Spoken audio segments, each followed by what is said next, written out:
জিরে, তেজপাতা, শুকনো লঙ্কা, হিং, জোয়ান তেলের ওপর দিয়ে দিলাম।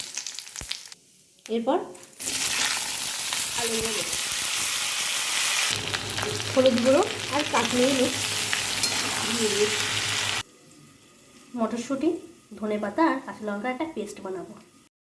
আদা বাটা, টমেটো কুচি, জিরে গুঁড়ো আর মটরশুঁটি, ধনেপাতা আর কাঁচা লঙ্কার পেস্টটা দিয়ে দেবো। নুন দিয়ে চাপা দিয়ে দেবো। সেদ্ধ করা মটরশুঁটিটা দিয়ে দেবো। সামান্য জল দিয়ে চাপা দিয়ে দেবো। গরম মশলা গুঁড়ো, ফ্রেশ ক্রিম আর কসুরি মেথি দিয়ে দিই। সামান্য মিষ্টি দিয়ে দিলাম। গ্যাসটা বন্ধ করে দিলাম।